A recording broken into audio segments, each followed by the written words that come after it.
에베소서 2장 8절 함께 봉독합니다. 너희는 그 은혜에 의하여 믿음으로 말미암아 구원을 받았으니 이것은 너희에게서 난 것이 아니요 하나님의 선물이라.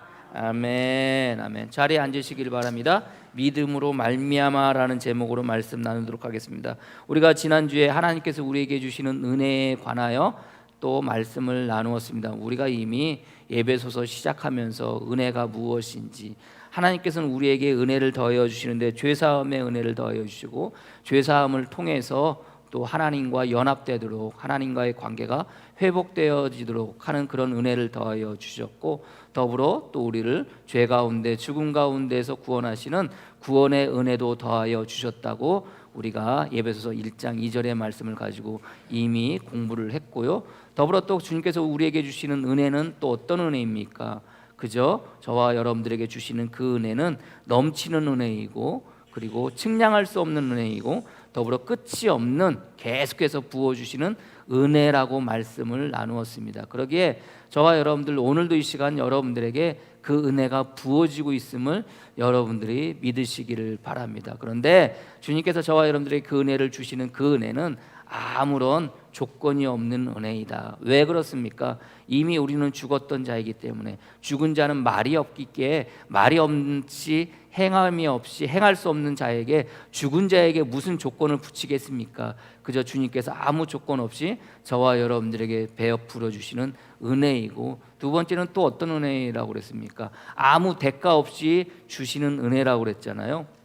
이미 우리는 죄로 인해서 죽었고, 죽은 자에게 여러분들 은혜를 아무리 베풀어 준들 여러분들 그 은혜를 받고 누릴 수가 있겠습니까? 그래서 우리 주님께서는 저와 여러분들을 살리시는데, 우리 편에서는 여러분들 대가를 치르지 않지만 하나님 편에서는 그 대가를 치르는데, 우리를 살리시는 그 대가를 치르는데 그 대가가 누구라고 그랬어요? 하나님께서 가장 사랑하시는 예수 그리스도가 그 대가이고, 그 대가로 말미암아 그 예수 그리스도를 십자가에 못 박여 죽게 하심으로 말미암아 저와 여러분들에게 생명을 주셔서 저와 여러분들을 살리셨다라고 말씀을 나눴습니다. 그러면서 그 살리심이 곧 무엇입니까? 그것이 그 예수 그리스도를 살리신 것을 통해서 그 예수 그리스도의 죽음의 대가로 말미암아 저와 여러분들이 다시 살아나게 되었는데, 그것이 곧 뭐라고 그랬어요? 그것이 하나님께서 저와 여러분들에게 주신 예물, 하나님께서 저와 여러분들에게 주신 재물, 예수 그리스도가 죽음을 통해서 우리가 살게 되는 것은 결국 우리의 죄로 말미암아 우리의 죄를 사하시기 위해서 주님께서 무엇이 되어져서 예물이 되어져서, 주님께서 무엇이 되어져서 제사의 제물이 되어져서 죽으심을 통해서 저와 여러분들이 다시 살게 되었다고 말씀을 나눴습니다. 그래서 하나님께서 그 선물을 통해서 저와 여러분들이 살게 되어졌는데, 그 선물이라는 의미 가운데 뭐가 있다고 그랬어요? 희생이라는 의미가 있다고 그랬잖아요. 그래서 주님께서 저와 여러분들에게 주시는 은혜는 결국 예수 그리스도로 말미암아 희생이 되어져서, 하나님께서 희생하셔서 저와 여러분들이 다시 살게 되어졌고, 생명을 얻어 이 땅 가운데 그 생명으로 말미암아 주님께서 부어주시는 그 은혜를 우리가 받고 누릴 수 있게 되었다고 말씀을 나눴습니다. 더불어 그 선물은 또 선물의 의미는 또 뭐가 있다고 그랬어요? 예물의 의미가 있다고 그랬잖아요. 우리가 지난주에 같이 말씀을 나누지 않았지만 제가 여러분들에게 또 예물에 대한 사전적 의미를 여러분들에게 읽어드렸습니다. 예물에 대한 그 네이버 사전적 의미기는요, 첫 번째가 고마움을 나타내거나 예의를 갖추기 위하여 보내는 돈이나 물건, 두 번째가 혼인할 때 신랑과 신부가 기념으로 주고받는 물품. 요즘은 안 하지만 예전에는 여러분들 결혼식 할 때 서로가 그 예물 교환 그런 시간이 있어서 여러분들 반지를 서로 교환하기도 하고 그랬지 않습니까? 세 번째가 신부의 첫 인사를 받은 시부모가 담례로 주는 물품이, 이게 예물의 세 번째 사전적 의미입니다. 저는 이 세 번째 의미를 바라보면서 신부에게 주는 시부모의 그 선물, 시부모가 담례로 주는 물품 하니까 여러분들 생각나는 게 또 뭐가 있습니까? 여러분들, 저와 여러분들은 뭐가 되는 겁니까? 주님의, 우리 예수님의 뭐가 돼요? 신부가 돼요. 그러니까 하나님께서 어떻게 보면 시부모처럼 저와 여러분들에게 신부를 맞이하시는데, 자기 며느리를 맞이하시는데, 좀 그렇지만 우리가 하나님을 그렇게 표현해서 그렇지만 여러분들 그 예물로서 누구를 주신 거예요? 예수 그리스도를 신랑으로 주시기도 하지만 우리 예수님을 저와 여러분들에게 예물로서 내어 주시는 거예요. 그래서 어떻게 보면 우리가 이 땅 가운데 살아가면서 이미 예수 그리스도가 나의 신랑이 되어지는 그것을 통해서 이미 하나님께서는 저와 여러분들에게 신부 맞이하는 그 마음으로 저와 여러분들에게 우리 예수 그리스도를 예물로 주셨음을 여러분들이 믿으시기를 바랍니다. 정말로 믿으십니까, 여러분들? 그 믿는다는 것 자체가 오늘 성경의 말씀에 첫 번째 우리가 지난주에 말씀을 나누면서 너희는 그 은혜에 의하여 믿음으로 말미암아라고 되어져 있습니다. 믿음으로 말미암아. 제가 여러분들에게 믿으십니까? 라고 했을 때 여러분들이 믿으십니까? 여러분들 믿습니다. 혹은 아멘으로 그렇게 여러분들 화답하기도 합니다. 믿는다는 것. 오늘은 이 시간 믿음에 대해서 잠깐 말씀을 나누려고 합니다. 도대체 이 믿는다는 게 뭔가, 그리고 이 믿음이 무엇인가. 믿음이 우리가 신앙생활하면서 이 믿음이라는 것을 이야기할 때, 믿는다고 이야기할 때 이 믿음의 주체, 이 믿는 것의 주체는 누가 되는 겁니까, 여러분들? 내가 된다고 생각을 많이 해요. 내가 된다고, 내가 믿는다고 얘기하잖아요. 내가. 여러분들 그렇지 않습니까? 내가 신앙생활하면서 내가 믿음으로 이렇게 교회 다니면서 여러분들 누가 믿는다고 그래요? 내가 믿는다고 그래요. 그래서 사람들에게 여러분들 열심히 신앙생활을 하는 사람들에게 참 저 사람 믿음 좋다, 참 저 사람 믿음 있다라고 이렇게 이야기하는데, 여러분들 그렇게 말하는 것 자체가 어떻게 보면은 우리는 그 믿음이 내가 있다라고 생각하고 믿음의 주체가 나에게 있는 것처럼 생각할 때가 너무나도 많이 있습니다. 그리고 내가 마치 믿어주는 것처럼 이야기할 때도 있어요. 어떻습니까, 여러분들? 여러분들이 예수님을 믿어주는 겁니까? 여러분들이 믿어주는 것을 통해서 여러분들 오늘 시간 주님 앞에 나온 겁니까? 왜 여러분들 믿음의 주체는 내가 되고 있다라고 생각합니까? 우리는 계속해서 여러분들 그 믿음이 뭐라고 생각해요? 내가 그 믿는 것을 통해서, 내가 믿는 것들을 통해서 그 믿음 자체가 뭐처럼 되어지는 거예요? 하나의 행위처럼 되어지는 거예요. 믿음이라는 것이, 믿는다는 것이 하나의 행위처럼 되어지는 거예요. 근데 오늘 성경의 말씀은 뭐라고 그래요? 믿음은 어디서 난 것이라고 그래요? 하나님께로부터 난 선물이라고 이렇게 이야기합니다. 내가 가지는 게 아닙니다. 내가 믿어주는 게 아닙니다. 그래서 믿음의 주체는 나에게 있는 것이 아니라 나에게 선물로 주신 하나님께, 나에게 선물로 더하여 주시는 주님께 그 믿음의 주체가 있다는 것을 여러분들이 아시기를 바랍니다. 그래서 믿음은요, 내가 갖는 게 아닙니다. 믿음은 주님께서 주시는 겁니다. 믿으십니까? 그래서 항상 우리들 마음 가운데 오늘 성경의 말씀처럼 믿음은 내 것이 아니요 하나님께서 선물로 더하여 주신 것을 여러분들이 믿으시고, 우리 마음 가운데 지금 믿음이 있다는 것은 내가 주체가 되어져서 그것을 취한 것이 아니라 하나님께서 나에게, 주님께서 나에게 아무 조건 없이, 아무 대가 없이 저와 여러분들에게 더하여 주셨다는 것을 여러분들이 깨달으시기를 바랍니다. 그런데 여러분들 성경을 보십시오. 근데 성경을 보면 뭐라고 이야기하고 있습니까? 우리가 잘 알고 있는 말씀, 요한복음 3장 16절 말씀에 뭐라고 이야기하고 있어요? 하나님이 세상을 이처럼 사랑하사 독생자를 주셨으니 이는 그를 믿는 자마다 멸망하지 않고 영생을 얻게 하려 하심이니라. 우리가 구원을 받는 것은 결국 무엇을 통해서? 우리가 믿는 것을 통해서. 우리가 멸망하지 않고 영생을 얻는 것은 무엇을 통해서? 나의 믿음, 우리의 믿음을 통해서 그렇게 이야기를 해요. 와, 목사님 보세요. 성경에는 우리가 믿는다고 이야기하는데 어떻게 우리가 믿는 것이 아니라, 우리의 믿음은 나에게 있는 것이 아니라 우리의 믿음은 하나님께 있고 우리의 믿음은 주님께 있습니까? 라고 여러분들 반문할 수가 있어요. 근데 여러분들, 이는 그를 믿는 자마다 앞에 뭐가 있어요? 하나님이 세상을 이처럼 사랑하사 독생자를 주셨으니 라고 이렇게 되어져 있어요. 독생자를 주셨으니 이 독생자를 통해서 우리가 뭐 하게 되는 거예요? 믿게 되어지는 거예요. 그래서 요한복음의 시작은요, 우리로 하여금 뭐 하게 하신다는 거예요? 믿게 한다는 거예요. 요한복음 1장 7절 말씀에 그가 증언하러 왔으니 곧 빛에 대하여 증언하고 모든 사람이 자기로 말미암아 믿게 하려 함이라. 믿게 하려 한다는 거예요. 그러니까 우리가 믿는 게 아니라 우리로 하여금 안 믿는데, 우리는 못 믿는 존재인데, 여러분들 우리가 어떻게 믿을 수가 있어요?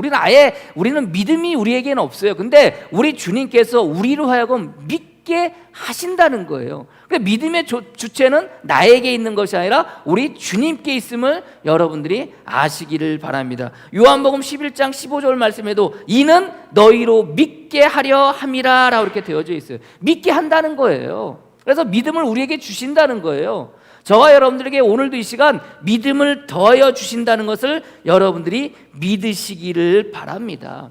독생자 예수 그리스도를 주셨고 그 독생자 예수 그리스도로 말미암아 우리가 믿게 되어지는 거예요. 그래서 우리는 신앙생활할 때마다 항상 여러분 마음 가운데 어떤 마음을 가지고 살아가야 돼요? 믿음의 주체는 나에게 있는 것이 아니라 누구에게 있는 거예요? 우리 주님께 있는 거예요. 여러분들 남녀가 사랑하면 뭐 합니까? 남녀가 사랑하면 뭐예요? 결혼을 해요. 결혼 생활에서 잘 살아요. 알콩달콩 살다가 안타깝게 남자가 여러분들 딴 여자랑 이렇게 눈이 맞았네요. 바람이 났어.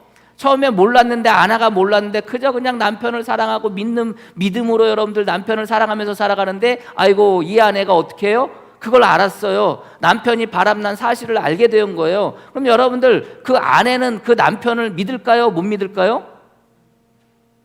못 믿어요. 안 믿어요. 근데 남편이 너무 답답한 거예요. 자기는 결박하다고 자기 아내에게 와서 당신 왜 나를 못 믿어? 나 이제 안 그래. 예전에는 그랬는데 나 지금은 안 그럴 거야. 앞으로 당신만 사랑하고 당신만 사랑하면서 내가 살아갈 거야. 아무리 이야기해도 여러분들 아내는 그 말을 믿어요? 못 믿어요?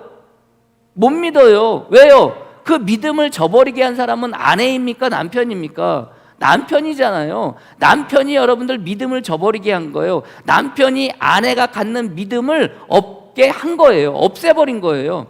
드라마 보면 여러분들 그런 내용 너무나도 많이 나오지 않습니까? 당신 나 못 믿어? 못 믿어. 왜 못 믿어? 당신이 믿게 해줘야지. 당신이 나 믿게 해줬어? 당신이 나에게 믿음을 줬어? 당신이 나에게 믿음을 안 줬잖아. 내가 믿지 못하게 만들었잖아. 그렇게 이야기하잖아요. 결국 여러분들 그 주체는 남편의, 이 아내가 믿는 그 믿음의 주체는 그 아내에게 있어요? 남편에게 있어요? 남편에게 있는 거예요. 남편이 믿음을 주어야지, 믿을 수 있도록 해줘야지 아내가 믿는 거예요. 결국 우리가 신앙생활하면서도 살아갈 때 우리가 주님을 향한 믿음을 가진다는 것은 주님께서 나로 하여금 믿게 하도록 하시기 때문에 우리가 믿을 수 있는 거예요. 그래서 그 믿음의 주체는 나에게 있는 것이 아니라 누구에게 있어요? 우리 주님께 있음을 여러분들이 믿으시기를 바랍니다. 하루는요, 주님께서 계시는데 말을 못하게 하는, 듣지 못하게 하는 귀신 들린 아들을 데리고 온 사람이 있어요. 이 사람이 자기 아들을 데리고 옵니다. 근데 주님을 만나기 전에 이 아들을, 귀신 들린 그 아들을 데리고 와서 주님을 만나기 전에 누구한테 먼저 데려가냐면은 제자들에게 먼저 데려가요. 제자들에게 먼저 데려가서 여러분들 그 귀신을 쫓아내달라고 제자들에게 이야기해요. 제자들이 여러분들 귀신을 쫓아냈을까요? 못 쫓아냈을까요? 못 쫓아냈어요. 그때 주님께서 여러분들 그 못 쫓아냈던 제자, 그러니까 제자들이 못 쫓아내니까 결국 이 사람이 그 귀신 들린 아들을 누구에게 데리고 와요? 주님께 데리고 와요. 그러면서 이야기해요. 당신의 제자들에게 내 아들을 데리고 갔는데 당신의 제자들이 그 귀신을 쫓아내지 못하이다 이렇게 이야기를 해요. 그러니까 주님께서 뭐라고 그래요? 제자들을 향해서 이 믿음이 적은 세대야 그래요. 믿음이 없다고 나무라시는 거예요. 믿음이 없다고 책망하시는 거예요. 그러니까 여러분들 그러면서 그 아버지에게 이야기를 해요. 아버지에게 이 아들이 언제부터 그랬냐고 그러니까 어릴 때부터 그랬다고 그래요. 어릴 때부터. 그러면서 이 아버지가 주님한테 뭐라고 그러면 어릴 때부터 그랬습니다. 근데 그 주님께서 하실 수 있거든. 내 아이를 좀 돌아보십시오. 내 아들에게서 귀신을 쫓아내달라고 이렇게 이야기를 해요. 그때 주님께서 하시는 말씀이 유명한 하신 말씀이 뭐가 있어요? 믿는 자에게 능치 못할 일이 없느니라라고 말씀하세요. 믿는 자에게 능치 못할 일이 없느니라. 여러분들이 무슨 문제가 있어요. 그래서 주님 앞에 나와서 그 주님께 기도하고 주님께 간구해요. 근데 주님께서 여러분들에게 뭐라고 그래요? 믿는 자에게 능치 못할 일이 없다라고 이야기할 때 여러분들이 가지고 있는 문제들을 가지고 주님께서 믿는 자에게 능치 못할 일이 없다라고 이야기한다면 여러분들은 뭐라고 대답하시겠어요? 그렇죠. 내가 믿습니다. 나의 문제가 해결될 것을 믿습니다. 나의 문제가 사라질 것을 믿습니다. 내가 돈 때문에 힘들어하면 그 돈이 해결될 것을 믿습니다. 내가 건강에 문제가 됐으면 그 건강이 정말로 회복될 것을 믿습니다. 이런 말을 해야 되잖아요. 이 아버지도 동일하게 이야기해요. 그래요. 제가 믿습니다. 그러나 믿음 없음을 도와주세요. 그렇게 이야기해요. 아니 믿는다고 그러는데 믿음이 없다는 거예요. 그 말씀이 여러분들 그 마가복음 9장 22절 말씀이에요. 귀신이 그를 죽이려 물과 불과 자주 전전다니다. 그러나 무엇을 하실 수 있거든 우리를 불쌍히 여기사 도와주소서. 예수께서 이르시되 할 수 있거든이 무슨 말이냐? 믿는 자에게는 능치 못할 일이 없느니라 하시니 곧 그 아이의 아버지가 소리질러 이르되 얼마나 여러분들 갈급하겠습니까? 자기의 아들이 지금 귀신이 들려가지고, 여러분들 성경은 뭐라고 이야기하냐면 이 귀신이 들려가지고 이 귀신이 그 아들을 죽이려고 물과 불 사이에 자주 던지기도 했고요, 때로는 이 아들이요 여러분들 어떻게 해요? 심히 경련을 일으키며 그가 땅에 엎드려 구르며 거품을 흘리며 그렇게 되어진다는 거예요. 그 모습을 보는 아버지의 심정이 오죽하겠습니까? 근데 여러분들 그 아들을 데리고 오는 그 아버지의 심정이 그 심정으로 왔을 텐데 어떤 마음으로 왔겠어요? 예수님께 데려가면 예수님께서 뭐 할 거라? 낫게 할 거라. 예수님께 데려오면 예수님께서 그 귀신을 쫓아낼 거라. 그 믿음으로 왔을 거 아닙니까 여러분들? 그 믿는 마음으로 왔을 거 아니에요. 근데 여러분들 그 아버지는 뭐라고 그래요? 곧 그의 아버지가 소리질러 이르되 내가 믿나이다. 믿도. 그런데 나의 믿음 없는 것을 도와주소서. 이렇게 해요. 믿긴 믿는데 믿음이 없대. 이게 말이 돼요? 이게 말이 안 되잖아요. 믿는데 믿음이 없는 것을 도와달라고 이렇게 이야기를 해요. 무슨 얘기예요? 믿는다고 말은 하는데, 믿는다고 이야기는 하는데 그 마음에 어떤 믿음이 없는 거예요? 주님이 주신 믿음이 없는 거예요. 우리가 신앙생활 할 때도 여러분들 마음 가운데 믿는다고 말은 하는데 주님 주신 믿음이 없는 거예요. 믿음이 없는 거예요. 그럴 때 여러분들 주님이 결국은 어떡합니까? 그 아들을 낫게 해요. 그 아들에게서 귀신이 떠나가게 해요. 그리고 그 아들을 손잡아 일으키세요. 그 아버지의 말처럼 믿나이다. 근데 믿음 없는 것을 도와주소서 하고 주님께서 그 이야기를 듣고 어떻게 해요? 그 아들을 낫게 해요. 그 아들을 낫게 함을 통해서 그 아버지의 마음엔 어떤 게 들어갈까요? 그 아버지 마음은 어떻게 되었을까요? 주님을 믿는 믿음이 그 마음 가운데 어떻게 돼요? 생기게 되는 거예요. 믿나이다라고 말했지만 정작 믿음이 없었던 거예요. 그러나 그 믿음이 없는 그를 도와달라고, 믿음이 없는 자기를 도와달라고 이야기했을 때 주님은 그에게 옛다 믿음이다라고 주신 게 아니라 그 아들을 낳게 함을 통해서 그에게 뭘 도와주시는 거예요? 믿음을 더하여 주시는 거예요. 말로만 믿는 게 아니에요. 믿음은 우리 안에서, 우리 삶 가운데서 주님께서 일하실 때, 주님께서 행하실 때 비로소 우리 안에 더하여진다는 것을 여러분들이 믿으시기를 바랍니다. 하루는 주님께서 제자들에게 가르쳐요. 뭘 가르치시냐면은 이걸 가르쳐요. 이 이야기를 왜 말씀드리냐면, 그럼 내가 주님께서 주신 그 믿음이 내 마음 가운데 있는지 없는지 여러분들 우리가 이제 점검해 봐야 되잖아요. 여러분 마음 가운데 주님 주신 믿음이 있으십니까? 있는지 없는지 이게 고민돼. 이게 대답도 잘 못하겠어. 하루는 주님께서 제자들에게 가르칩니다. 뭘 가르치냐면은, 야, 너희들 사람들을 용서해야 돼. 사람들을 용서해야 돼. 그런데 그 사람이 7번 죄를 지어도 그 사람을 용서해야 돼. 그렇게 이야기를 해요. 어떤 사람이 너에게 7번 죄를 짓고 와서 7번 회개하면은 너는 그 사람을 용서하라고 그래요. 여러분 한번 생각해 보세요. 누군가가 여러분들에게 죄를 지었어요. 그리고 와가지고 용서해 주십시오 하면 여러분들 용서하실 수 있으시겠어요? 여러분들에게 내가 죄를 졌어요, 내가 회개합니다, 나를 좀 용서해 주십시오라고 여러분들 이야기하면 여러분들 용서해 줄 수 있어요? 할 수 있어요. 한 번은 할 수 있어. 한 번은.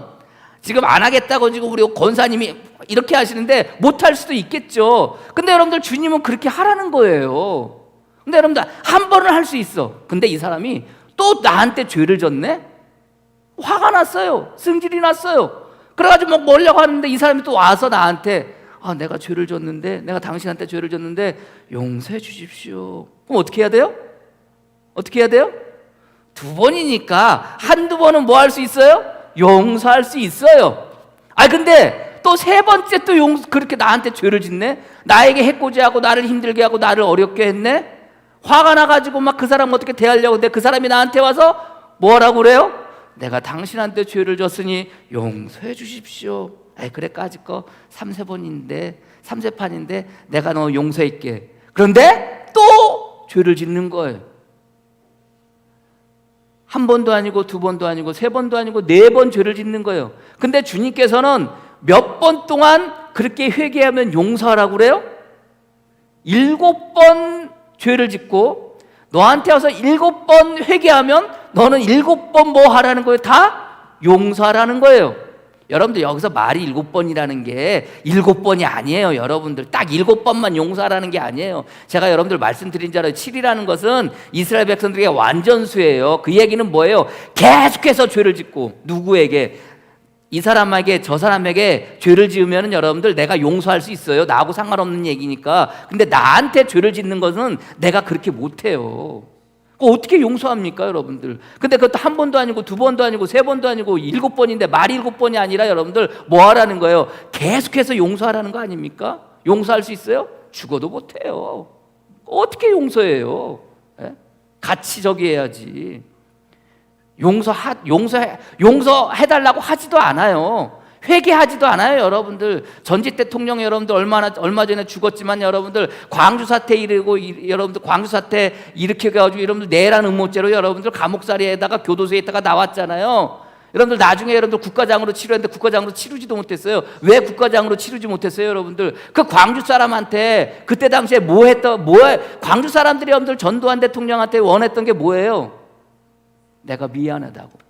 그 사과 한마디 원했던 거예요. 근데 그거 안 해요. 그 한 번도 안 하잖아요, 여러분들. 근데 여러분들 그 한 번도 안 한 사람이 7번이나 와서 아니 여러분들 처음 한두 번은 진정성이 보이겠지만 이게 진정성도 안 보일 수 있잖아요. 그런데도 뭐 하는 거예요? 와서 회개하면 뭐 하라는 거예요? 용서하라는 거예요. 여러분들 그렇게 하시면 여러분들 용서하실 수 있어요? 못해요. 어떻게 해요? 한두 번이 어떻게 해주겠지만 여러분들 7번은 어떻게 합니까? 그러니까 제자들이요 고민이 되는 거예요. 고민이. 그래서 제자들이 주님한테 요구를 해요. 뭘 요구했을까요? 주님, 우리에게 사랑의 마음을 주십시오. 주님, 우리에게 온유의 마음을 주십시오. 주님, 우리에게 긍휼의 마음을 주십시오. 주님, 우리에게 용서할 마음을 주십시오. 이렇게 얘기했을까요? 아니에요. 그렇게 말하지 않았어요. 제자들은요 주님께 이렇게 말해요. 누가복음 17장 5절에 사도들이 주께 여짜오되 우리에게 믿음을 더하소서 그러는 거예요. 믿음을 더하소서. 그래서 나에게 죄 지은 자를 용서하는 것은 사랑이 아니에요. 나에게 죄 지은 자를 용서하는 것은 긍휼의 마음이 아니에요. 나에게 죄 지은 자를 용서하는 것은 온유의 마음이 아니에요. 나에게 죄 지은 자, 나에게 와서 회개하는데 한두 번은 할 수 있겠지만 7번 계속해서 그 진정성이 없어 보이는 그 회개조차도 용서할 수 있게 하는 것은 나의 사랑과 나의 긍휼과 나의 온유와 나의 용서의 마음이 아니라 무엇이 용서하게 하는 거예요? 믿음이 용서하게 하는 거예요. 그래서 제자들이 주님 우리에게 믿음을 더하소서 그러는 거예요. 그럴 때 주님께서 뭐라 그러면 야 내가 너희들에게 믿음을 주노라 말씀하셨어요. 야 너희 마음 가운데 겨자씨만한 믿음이 있으면 이 무화과 나무가 절로 옮겨 심으라고 하면 이것이 순종해가지고 지가 지질로 가가지고 심겨지게 될 거야. 이 말씀을 하세요. 이 말씀은 뭐예요? 너희들 마음 가운데 온유의 마음, 사랑의 마음, 긍휼의 마음 이게 없는 게 아니라 믿음이 없다는 이야기예요. 여러분들 겨자씨만한 믿음이 있으면 이 산을 옮겨서 저 산을 옮겨가니까 엄청난 일이 일어난다고 생각을 하는데 그 믿음을 주님께서 뭐라고 이야기했냐면은 그 믿음, 겨자씨만한 믿음이 있으면 뭐 할 수 있다는 거예요? 너에게 죄를 짓는 자가 너한테 와서 7번 회개하면 너는 뭐 할 수 있다는 거예요? 용서할 수 있다는 거예요. 겨자씨만한 믿음이 있으면 모든 일을 할 수 있고 엄청난 일을 할 수 있다기보다 네가 할 수 없는 것, 네가 죽어도 용서하지 못하는 것, 그것을 뭐 할 수 있게 한다는 거예요. 그 믿음이 겨자씨가 여러분들 얼마나 하는지 아세요? 여러분들 기억하실지 모르겠지만 조무영 선교사님이 김홍규 선교사님 계실 때 여러분들 요만한 유리병에다가 여러분들 겨자씨라고 여러분들 보여줘가지고 여러분들 나눠드린 거 여러분들 기억나세요? 여러분들 제가 여러분들에게 보여줬던 기억도 있어요. 여러분들 지금으로 치면 여러분들 우리나라 그 들깨알보다도 작아요. 그런 믿음조차도 그 마음 가운데 있으면 뭐 할 수 있다는 거예요? 무화과 나무가 절로 옮겨 심고 이 산이 저 산으로 옮겨지는 게 아니라 너희가 용서할 수 없지만 그럼에도 불구하고 그 겨자 실 만한 믿음만 있으면 너희가 뭐 할 수 있다는 거예요? 용서할 수 있다는 거예요. 이게 믿음이라는 거예요, 여러분들. 우리가 신앙생활할 때도 마찬가지예요. 우리 주위에 여러분들 나를 힘들게 하고 나를 어렵게 하고 나를 괴롭게 하고 하는 일들이 너무나도 많이 일어나요. 그런 것들을 바라볼 때마다 여러분들 어떤 마음이 드세요? 용서해야 되는데 용서하지 못하잖아요. 근데 그 용서하지 못하는 건 사랑이 없어서가 아니에요. 긍휼이 없어서가 아니에요. 온유가 없어서가 아니에요. 뭐가 없어서? 믿음이 없어서예요. 믿음이 없어서. 그렇다면 여러분들 우리 마음 가운데 그 겨자씨만한 믿음조차도 없을까요? 여러분 마음 가운데 용서할 수 있습니까? 절레절레 흔드는 여러분 마음 가운데 그 용서할 수 없는 그 겨자씨만한 믿음도 여러분들 마음 가운데 없을까요? 아니에요. 여러분들은 예수 그리스도로 말미암아 믿는 그 순간, 여러분들을 주님께서 여러분들을 살리시는 그 순간 여러분 마음 가운데는 뭐가 있느냐? 그 믿음이 여러분 마음 가운데 이미 있음을 여러분들이 믿으시기를 바랍니다. 왜 그래요? 바울은 고린도후서 5장 17절 말씀에 누구든지 그리스도 안에 있으면 새로운 피조물이라 이전 것은 지나갔으니 보라 새 것이 되었도다. 예전에 용서하지 못하는 그런 믿음이 내 마음 가운데 있었어요. 7번까지 가지도 못해 한 번만으로도 용서하지 못하는 그런 마음이 내 마음 가운데 있었어요. 그러나 이제 우리는 죽었다가 다시 살아났어요. 누구와 함께? 주님과 함께. 누구와 함께? 그리스도와 함께. 그 그리스도와 함께 살아날 때 우리는 뭐가 되는 거예요? 새로운 피조물이 되는 거예요. 새로운 피조물이라는 게 뭐예요? 우리가 읽진 않았지만 에베소서 2장 10절 말씀 같이 읽을까요? 시작. 우리는 그가 만드신 바라 그리스도 예수 안에서 선한 일을 위하여 지으심을 받은 자니 이 일은 하나님이 전에 예비하사 우리로 그 가운데서 행하게 하려 하심이니라. 새로운 피조물이 뭡니까? 우리는 그가 만드신 바라. 여러분들 우리는 이미 죽었잖아요. 죽은 저와 여러분들에게 주님께서 은혜를 엄청나게 부어주셔가지고 저와 여러분들 어떻게 하셨어요? 다시 살리셨어요. 살리실 때 여러분들은 옛사람의 모습으로 살아나는 게 아니에요. 이제는 우리는 새로운 피조물로 주님께서 만드신 바로 세워지고 만들어진 거예요. 그렇다면 여러분들 새로운 피조물이 되어졌다는 건 뭡니까? 우리는 결국 새로운 피조물이 되어져서 그리스도와 함께 살아가는 자예요. 주님이 내 안에, 내가 주님 안에 그렇게 살아가는 자예요. 그것을 통해서 우리는 어디 안에 참여하는 자가 되는 거예요? 그리스도의 성품 안에 참여하는 자가 되는 거예요. 믿으십니까? 그래서 우리가 예수 그리스도로 말미암아 하나님의 은혜로 말미암아 다시 살아나시는 순간 여러분들은 주님께서 만드신 바가 되고 새로운 피조물이 되어지시는 거예요. 그래서 새로운 피조물이 되어지며 우리 주님께서 여러분 안에서 어떤 일을 해요? 빌립보서 2장 6절 말씀에 바울이 이렇게 이야기를 해요. 너희 안에서 착한 일을 시작하신 이가 그리스도 예수의 날까지 이루실 줄 우리는 확신하노라 이렇게 해요. 너희 안에서 무슨 일을 시작하신다는 거예요? 착한 일을 시작하신다는 거예요. 그 착한 일이 뭐예요, 여러분들? 여러분들로 하여금 용서하게 하는 거예요. 여러분들로 하여금 믿음이 없어서 못했는데 이제는 뭐 할 수 있게 하는 거예요? 용서하게 하는 거예요.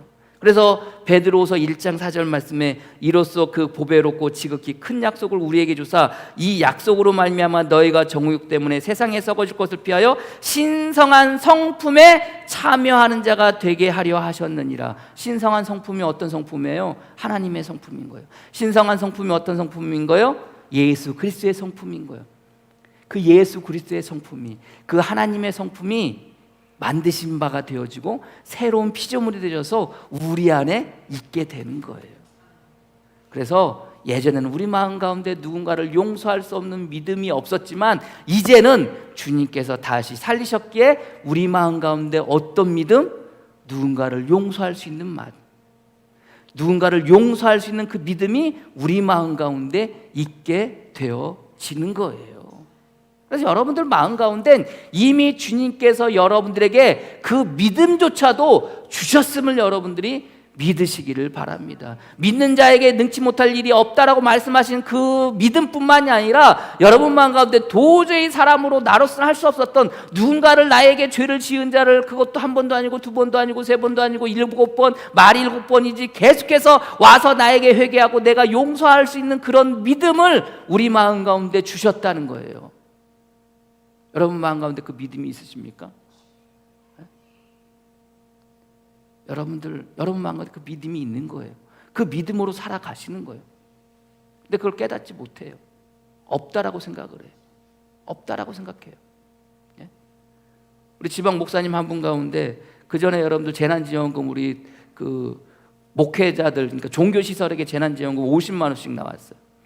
카드로 이거 받았을 거 아닙니까? 그 카드로 받아가지고 그걸 쓰시다가 안타깝게도요, 여러분들 기간이 지나가가지고 그 돈을 다 못 쓰시고 여러분들 30만 원이 다시 여러분들 그거 못 쓰면 어떻게 돼요? 국고로 환수되잖아요. 그러니까 기부금 처리되잖아요, 여러분들. 30만 원이 여러분들 들어가 버린 거예요. 그래가지고 전화해가지고 그거 못 썼다고 한탄 하는 거예요. 여러분 생각해 보십시오. 아니 자기 카드에 30만 원이 있어. 그것도 내가 정부에서 이 포천시에서 준 30만 50만 원을 가지고 20만 원 썼는데 30만 원이 자기 카드에 있어. 근데 못 쓴 거예요, 여러분들. 왜 못 써요, 여러분들? 있는 줄 알면서도 있는 줄 잊어버린 거예요. 있는 줄 알면서도 그걸 여러분들 쓸 줄 몰라서 여러분들 쓰지 못한 거예요. 결국 다시 환수됐어요, 여러분들. 한탄한들 무슨 소용이 있겠습니까? 여러분 마음 가운데 믿음이 있어요. 이미 주님께서는 당신의 성품에 참여하고자 저와 여러분들 만드신 바 되었고 피조물로 만들어 주셨어요. 그러면서 여러분 마음 가운데 그 믿음을 여러분들에게 어떻게 하셨어요? 주셨어요. 그 믿음으로 말미암아 뭐 하시는 거예요? 살아가시는 거예요. 그 믿음뿐만이 아니라 믿는 자에게 능치 못할 일이 없느니라는 이 믿음이 여러분 마음 가운데 이미 있으신 거예요. 그래서 우리가 이 힘들고 어려운 이 시절을 뭐 할 수 있는 거예요? 견딜 수 있는 거예요. 이겨나갈 수가 있는 거예요. 어떻게? 그 믿음으로 말미암아. 여러분들 믿음은 무엇으로 나타나는 줄 아세요? 여러분들 마음 가운데 믿음이 있으십니까? 이미 주님이 주셨다고 하니까 여러분들 마음 가운데 그 믿음이 정말로 있으세요? 이제 아멘 하셔야죠. 왜 이렇게 고민을 하세요? 그 믿음이 여러분 마음 가운데 있는 거. 그러면 그 믿음이 내 마음 가운데 여전히 있는지 무엇으로 확인해요? 나에게 여러분들 죄 짓는 자가 7번씩 죄 짓고 회개하는 사람 없어요, 여러분들. 근데 여러분들의 삶 가운데 정말 내가 그 믿음을 가지고 살아가야 되는데 그 믿음을 가지고 살아가는 나의 모습은 어떤 모습일까? 어떤 모습일까? 무엇으로 그 믿음이 없는지 확인할 수가 있겠어요? 아까 여러분들 귀신 들린 아들을 데리고 온 아버지에 대한 이야기를 했잖아요. 귀신이 쫓아나갔어요. 그리고 여러분들 제자들 데리고 어느 집에 들어가요. 제자들이 쪽팔린 거예요, 솔직히. 그 사람이 자기들한테 여러분들 그 아들을 데리고 왔는데 자기들을 여러분 안 해뵙겠습니까? 여러분들 그 귀신 쫓아내려고 안 했겠어요? 쫓아내려고 했는데 여러분들 안 된 거잖아요. 근데 주님은 하셨어요. 이 믿음이 적은 세대야 라고 이야기했단 말이에요. 그러면 여러분들 그때 여러분들 그 믿음으로 말미암아 그러면 귀신을 쫓아낼 수 있을 거라고 생각을 했을 거 아닙니까? 그래서 여러분들 그 제자들이 주님한테 물어봐요. 그것도 여러분들 크게 물어보는 것도 아니에요. 조용히 물어봐요. 왜요? 쪽팔리잖아요. 그래서 주님은 하셨는데 우리는 왜 못해요? 그때 주님께서 뭐라고 그래요? 야, 믿음 있으면 한다 그렇게 말씀하셨어요? 아니에요, 여러분들. 뭐 하시면 한다고 그랬어요? 뭐 하면 한다고 그랬어요? 기도하면 돼 이렇게 말씀하세요. 기도하면 된다는 거예요. 여러분들 내 마음 가운데 믿음이 있으면은요 뭘 해요? 믿는다고 말하는 게 아니에요. 기도해요, 기도. 기도만이. 이 믿음이 적은 세대야. 왜 너희는 그런 일을 못해? 믿는 자에겐 늙지 못할 일이 없는데 이 믿음이 적은 세대야 라고 말하면서 왜 주님 우리는 그런 일을 못했습니까? 너희 믿음이 없어서야 라고 말하지 않고 뭐라고 그래요?